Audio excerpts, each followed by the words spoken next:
Welcome back to my channel. Today आज का lecture क्या देखिए, relation between LCM and HCF. तो आज के लेक्चर में हम लोग देखेंगे एलसीएम और एचसीएफ में क्या रिलेशन है। ठीक है, तो फर्स्ट ऑफ ऑल हम लोग रिलेशन देख लेते हैं और उस रिलेशन के बेसिस पे हम दो क्वेश्चन सॉल्व करेंगे। देखिए रिलेशन क्या होता है एलसीएम एचसीएफ में कि दो नंबर का अगर हम लेते हैं ना तो दोनों नंबर का प्रोडक्ट n1 इंटू n2 क्या होता है H C F into LCM. ये रिलेशन होता है कि दो नंबर का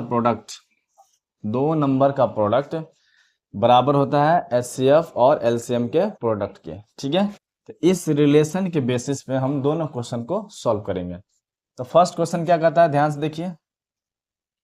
फर्स्ट क्वेश्चन कहता है कि two numbers have H C F 9 and LCM 360, find all possible pairs of numbers. तो कह रहा है कि दो नंबर दिया हुआ है जिसका एचसीएफ दिया हुआ है 9 और एलसीएम दिया हुआ है। तो यहाँ पे एचसीएफ और एलसीएम दिया हुआ है, हमें नंबर मालूम नहीं है, नंबर को हमें मानना पड़ेगा। ठीक है, और मानेंगे कब, वो जो नंबर होगा ना वो मल्टीपल्स ऑफ एचसीएफ होगा। क्या होगा, मल्टीपल्स ऑफ एचसीएफ। तो let the number be 9A and 9B। अब 9A 9B क्या लिया, देखिए जो दो नंबर तो डिफरेंट नंबर है ना, तो A एंड B वेरी करेगा। 9 का ही मल्टीपल्स होना चाहिए, 9 का मल्टीपल्स होना चाहिए, क्योंकि एचसीएफ हमें क्या दिया हुआ है 9, इसलिए 9 का मल्टीपल दोनों नंबर होगा। अब देखिए हम ये रिलेशन में पुट करेंगे, n1 इंटू एन क्या होता है कि 9A इंटू 9B बराबर एचसीएफ कितना दिया हुआ है 9 और एलसीएम कितना दिया हुआ है 360। ठीक है, कटेगा तो काट दीजिए, 9 से 9 गया, फिर ये 9 से कट जाएगा 40 टाइम्स में। ठीक है, तो A इंटू बी कितना आ गया 40। ध्यान से देखिए, और हमने जो माना है ना कि 9A एंड 9B, यहाँ पे ब्रैकेट में लिख लीजिए A and B must be coprime. क्या होना चाहिए, को प्राइम होना चाहिए, सह अभाज्य संख्या होनी चाहिए, क्योंकि ये दोनों के बीच में कोई कॉमन फैक्टर्स नहीं होना चाहिए। अगर होगा तो सॉल्यूशन नहीं निकल पाएगा। समझ में आया। अगर हम ए एंड बी को अगर को प्राइम कंसीडर नहीं करेंगे तो ये इस क्वेश्चन का सॉल्यूशन ही नहीं निकलेगा। ध्यान से समझिए। तो 40 का हमें ऐसा दो पेयर निकालना है जो दोनों को प्राइम हो और प्रोडक्ट कैसा हो 40 आना चाहिए। तो हम 40 का निकाल लेते हैं, ए एंड बी तक कंसीडर करते हैं।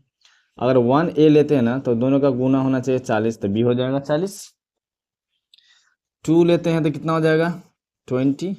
3 नहीं होगा, 4 से होगा तो 10, 5 से होगा तो 8, और 8 5 फिर रिपीट करेगा। तो सेम हमें ये नंबर इतना मिला, पेयर मिला। अब इस पेयर में हमें देखना है कौन सा पेयर को प्राइम है। क्या है, को प्राइम। 1 और 40 को प्राइम है, हाँ जी। 2 और 20 को प्राइम है, नहीं है, क्योंकि 2 इसका कॉमन फैक्टर्स है। ओके, 4 और 10 ये भी को प्राइम नहीं है। समझ में आ रहा है। और 5 और 8 को प्राइम है। 5 और 8 क्या है, को प्राइम नंबर्स है, ये चलेगा। तो दो पेयर हमें मिल गया। तो देखिए तो दोनों पेयर क्या हो जाएगा, एक पेयर मिला 1 और 40, दूसरा मिला 5 और 8। हमें ए एंड बी का मान निकला। किसका मान निकला, ए एंड बी का। हमें एग्जैक्टली नंबर क्या कंसिडर किया है 9A एंड 9B। तो 9 से इसको क्या कीजिए, मल्टीप्लाई कर दीजिए। ये हो जाएगा 9 और 360। जब 9 को हम 1 से मल्टीप्लाई करेंगे तो 9 आएगा, और 9 को जब हम 40 से मल्टीप्लाई करेंगे तो 360 आएगा। एंड दूसरा पेयर क्या आ जाएगा, 9 को 5 से मल्टीप्लाई कीजिएगा तो 45, और 8 से मल्टीप्लाई कीजिएगा तो 72। देखिए तो ये दो पेयर हमें निकला, जिसका एचसीएफ निकालिएगा तो 9 आएगा, एलसीएम निकालिएगा तो 360 आएगा। तो क्वेश्चन 1 का 2 पॉसिबल पेयर्स निकल के आ गया। समझ में आया, ये हमारा रिक्वायर्ड आंसर आ गया। अब दूसरा क्वेश्चन देखिए, क्वेश्चन नंबर 2 क्या कहता है कि the HCF of two number is 14 and their product is 7056, find their LCM. तो एचसीएफ दो नंबर का दिया हुआ है, एलसीएम बोला निकालने के लिए दोनों नंबर का प्रोडक्ट दिया हुआ है। मतलब क्या दिया हुआ है कि n1 इंटू n2 बराबर क्या होता है एचसीएफ इंटू एलसीएम। तो n1 इंटू L2 दिया हुआ है कितना 7056, HCF दिया हुआ है, HCF दिया हुआ है 14, तो 14 इंटू एलसीएम हमें निकालना है। एलसीएम क्या करना है? निकालना है। तो आप इसको जब भाग दोगे ना 14 से, तो एलसीएम बराबर क्या आ जाएगा? 70 56 भागा 14, याद आएगा 14 पंचे 70, 0 फिर 14 चौका 56, 504। तो एलसीएम क्या आ गया? एलसीएम जो आ गया आपका 504। ये हमारा हो जाएगा आंसर। क्या हो जाएगा? आंसर। तो इस तरह के क्वेश्चन को हम इस रिलेशन से इजीली सॉल्व कर सकते हैं। सो आई होप आपको समझ आया होगा। एक बार में नहीं, 2 बार देखिए, ठीक है।